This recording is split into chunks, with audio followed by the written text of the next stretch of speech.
Good morning, and welcome to Teddy Talks for today, Tuesday, May 19th, 2020.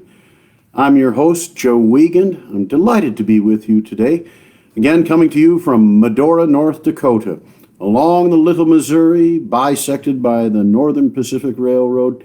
And it was here that Theodore Roosevelt came to make his mark as a young cattle rancher. He'd been a young member of the New York General Assembly, a young married man expecting his first child. He would return the following year, a widower.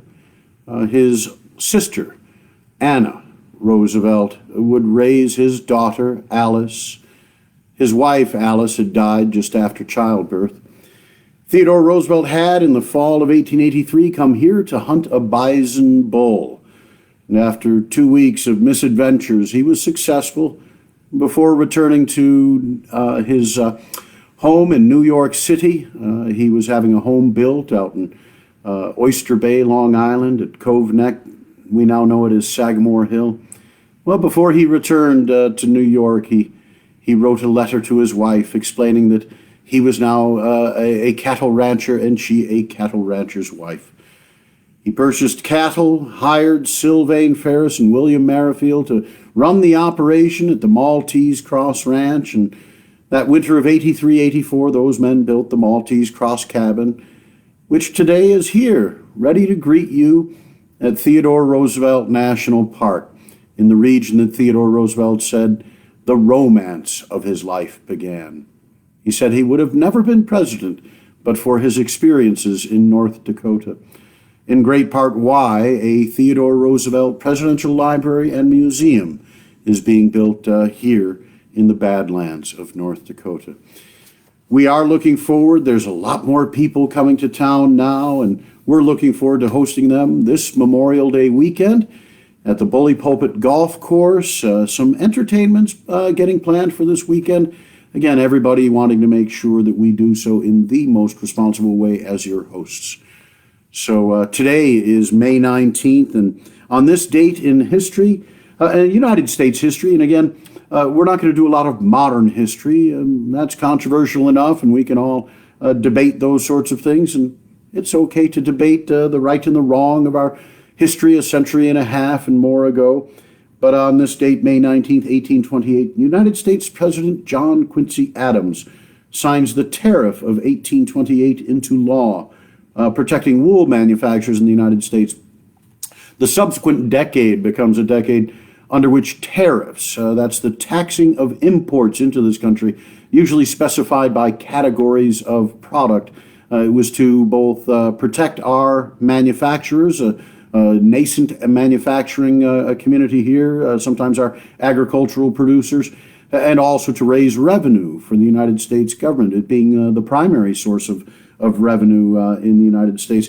Adams would go on, John Quincy Adams, son of a president himself, would go on to return to the United States House of Representatives and participate in some of the great debates of the 1830s during the Jackson administration. The whole concept of the possibility that General Jackson might lead federal troops as president down into South Carolina to quell rebellion. John C. Calhoun, the South Carolinian, others. South Carolina, the state legislature had passed articles of nullification that they would be able to nullify federal laws if they contravened their interpretation of the United States Constitution or the 10th Amendment.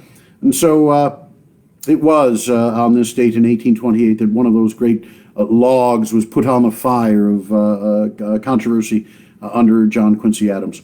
May 19th, 1848, the Mexican-American War. Mexico ratifies the Treaty of Guadalupe Hidalgo.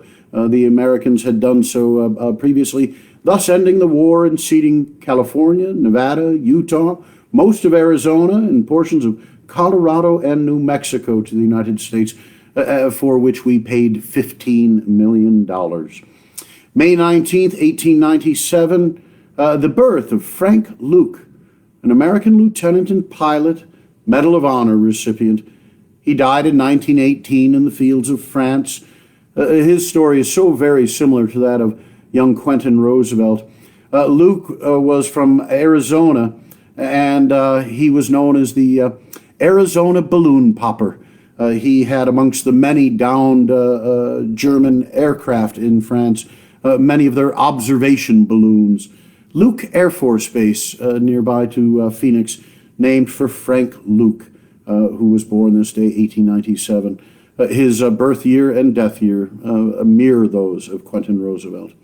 May 19th, 1899, Governor Theodore Roosevelt made an address to the Civic Club in New York City. We'll have a speech today from the 1903 travels of President Theodore Roosevelt. May 19th included whistle stops in Carson City, Nevada, Truckee, California, Colfax, California, and Auburn, California. Colfax, by the way, named for a former Vice President of the United States, Colfax, during, I think, the first term of Grant.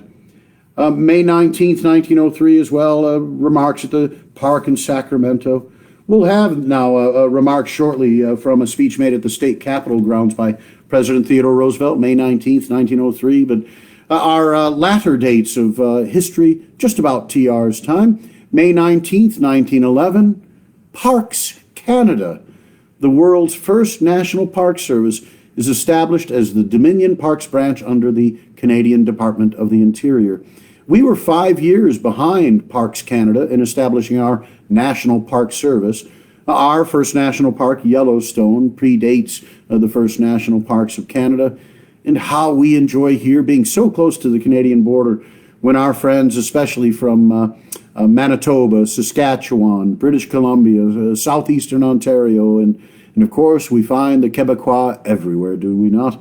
We enjoy hosting them here, and especially on your Canadian holidays. Tell your Canadian cousins to come on down and visit us in Medora this summer. May 19th, 1911, Theodore Roosevelt spoke at a U.S. naturalization ceremony at the U.S. District Court Federal Building in Brooklyn, New York.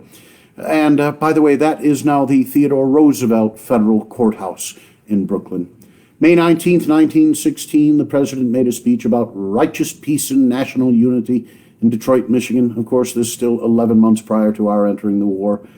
And May 19th, 1921, the United States Congress passes the Emergency Quota Act, establishing national quotas on immigration. This is an act that most observers of immigration will note that we sort of locked in a European dominant system of bringing new immigrants, allowing new immigrants into the country. Very limited immigration allowed from Asian, African countries. May 19th, 1935, our last little bit of history on this date, the death of T.E. Lawrence, the British colonel, an archaeologist. Doing my math, looks like he died at the age of just 47, born in 1888. He, of course, is the Lawrence of Arabia that we know, a wonderful book of his recollections of his role in the First World War on behalf of the British sovereign in the region of the Middle East, Turkey, Accra, down through what we call now Palestine, the mountains and deserts of modern-day Syria. It was told to us by Lowell Thomas, a journalist who covered and actually had film of Colonel Lawrence in Arabia. This becomes a wonderful movie. Is it Michael O'Toole? Oh, one of our Hollywood friends, tell us who stars in that great film. If you're still looking for movies to watch, it's interesting how sometimes my references to history bring about good movies in Lawrence of Arabia. Or if you like a book, get Colonel Lawrence's The Seven Pillars of Wisdom. Of course, this is reflective of a core of the Muslim faith, and Theodore Roosevelt would have wrote of the Mohammedan faith, just as we speak of ourselves as Christians, Muhammad being the founder of Islam. It's a change in language. But anyway, I sort of seem to have stumbled through this date in history. One nice speech from Theodore Roosevelt today. Tomorrow will be the same. Tomorrow's speech will be from May 20th, 1901, when then 42-year-old Vice President Theodore Roosevelt speaks at the inauguration of the Pan American Expo in Buffalo, New York, electrified by the hydropower of Niagara Falls, and of course a dark and gloomy place then, September 14th, 1901, President McKinley dead, and Theodore Roosevelt taking the oath of office as our 26th president. But the hope and optimism of that opening speech from May 20th, 1901, our subject matter tomorrow. Today, Theodore Roosevelt, President of the United States, at the Capitol Building in Sacramento, California. Mr. Mayor, and you, my fellow citizens, it is a great pleasure to have the chance of meeting you here in the capital city of your wonderful state. In greeting all of you, I know that the others will not grudge my saying a special word of acknowledgement to those whose metal rang true on war's red touchstone, to the men to whom we owe it that we have tonight one country, or that there is a president to speak to you, the men of the Grand Army, the veterans of the Great War. I wish also to express at this time my acknowledgement to my escort, the National Guard, many of them my comrades in the lesser war of '98. You see, in '98 we had a difficulty from which you were wholly free in '61, because with us there was not enough war to go around. I have enjoyed to the full my visit to California. I have come across the continent from the east to the west, and now beyond the west to California, for California stands by itself. I have enjoyed every hour of my stay here. I have just come from a 4 days' rest in the Yosemite, and I wish to say one word to you here in the capital city of California about certain of your great natural resources, your forests, and the water supply coming from the streams that find their sources among the forests of the mountains. California possesses a wonderful climate, a wonderful soil, and throughout the portions that I have visited, it is literally astounding to see how the land yields 100 and 1,000-fold when water is put upon it. And where it is possible to irrigate the land, the result is, of course, far better than having to depend upon rainfall anywhere, but no small part of the prosperity of California in the hotter and drier agricultural regions depends upon the preservation of her water supply. And the water supply cannot be preserved because and the water supply cannot be preserved unless the forests are preserved. As regards some of the trees, I want them preserved because they are the only things of their kind in the world. Lying out at night under those giant sequoias was lying in a temple built by no hand of man, a temple grander than any human architect could by any possibility build. And I hope for the preservation of the groves of giant trees simply because it would be a shame to our civilization to let them disappear. They are monuments in themselves. I ask for the preservation of the other forests on the grounds of wise and far-sighted economic policy. I do not ask that lumbering be stopped at all.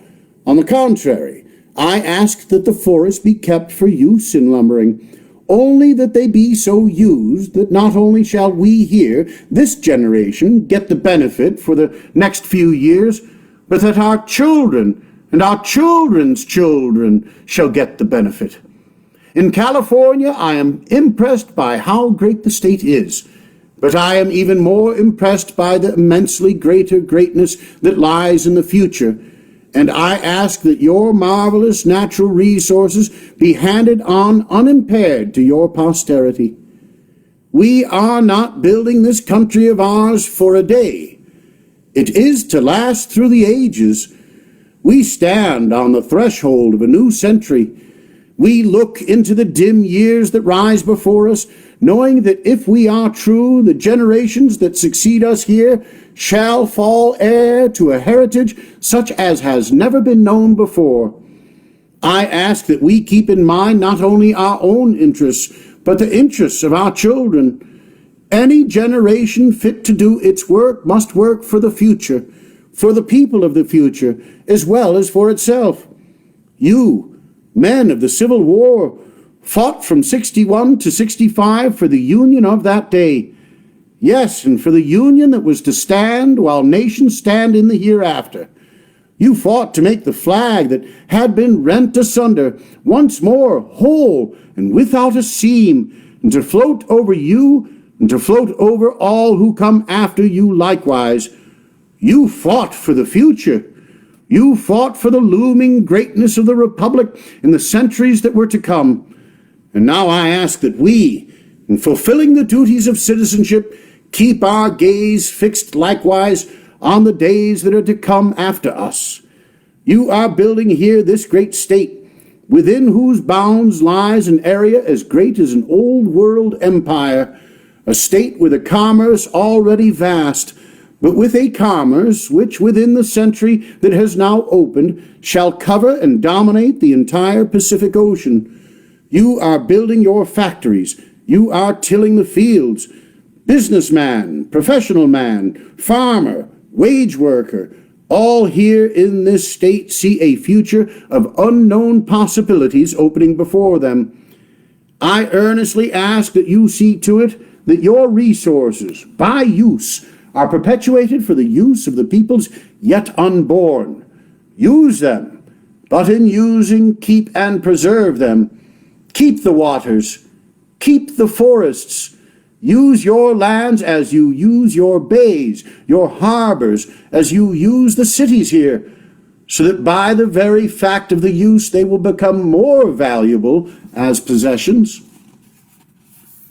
I have spoken of the material things, of the things which are indispensable as the foundation, the base of national greatness. We must care for the body first. We must see to it that our tremendous industrial development goes on, that the well-being continues, that the soil yields its wealth in the future as it has in the past, aye, and tenfold more. We cannot for one moment afford to underestimate the vital importance of that material well-being, of the prosperity which we so abundantly enjoy. But I ask also that you remember the things of the mind and the soul as well as the body. Nothing has struck me more in going through California than the interest you are paying to the cause of education, than the way in which your citizens evidently realize that upon the proper training of the children of those who are to be the men and women of a score of years hence depends the ultimate welfare of the Republic. Let me draw a lesson from you, the men of the Civil War. You needed strong bodies, you needed the supplies, the arms, but more than all, you needed the hearts that drove the bodies into battle. What distinguished our men was the spirit that drove them onward to effort and to strife, onward into action, onward through the march, through the long months of waiting in camp, onward through the fiery ordeal of battle, when men's souls were winnowed out as before the judgment seat. You then rose level to the duty that was before you, because of the spirit that burned within your hearts, because you had in you the capacity of generous enthusiasm for the lofty ideal, because you realized that there was something above the body and greater than the body. And now, my fellows, men and women of California, men and women of the American Union, I ask throughout this country that our people keep in their hearts the capacity of devotion to what stands above mere bodily welfare, to the welfare of the spirit, of the mind, of the soul. I ask that we have strong bodies, well cared for, well clothed, well housed. I ask for what is better than a strong body, a sane mind. And I ask finally for what counts for more than body, for more than mind, for character. Character which in the last analysis tells most in settling the welfare of either a nation or an individual. Character into which many elements enter, but three above all.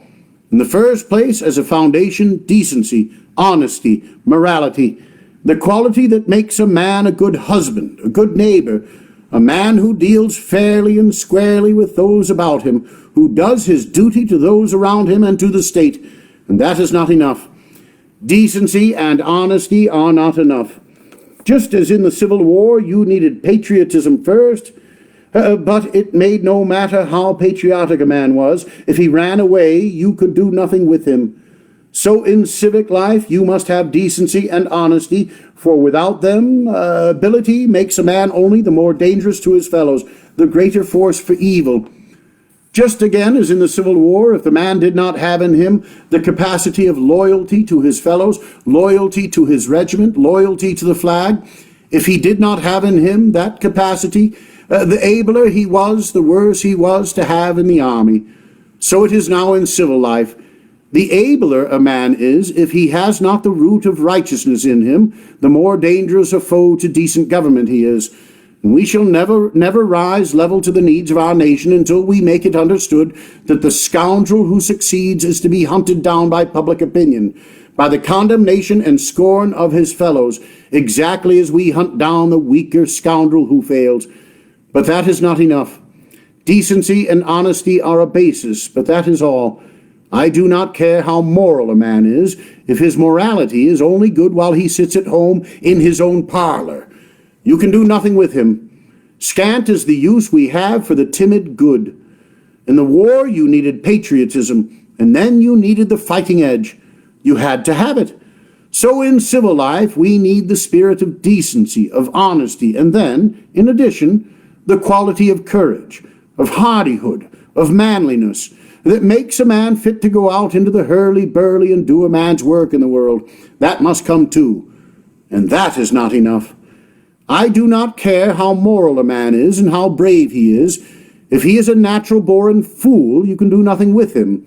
I ask then for decency as the foundation, for courage and manliness thereon, and finally, in addition to both, I ask for common sense as the moderator and guide of both. My fellow countrymen, I believe in you. I believe in your future. I believe in the future of the American Republic, because I believe that the average American citizen has in him just those qualities, the qualities of honesty, the quality of courage, and the quality of common sense.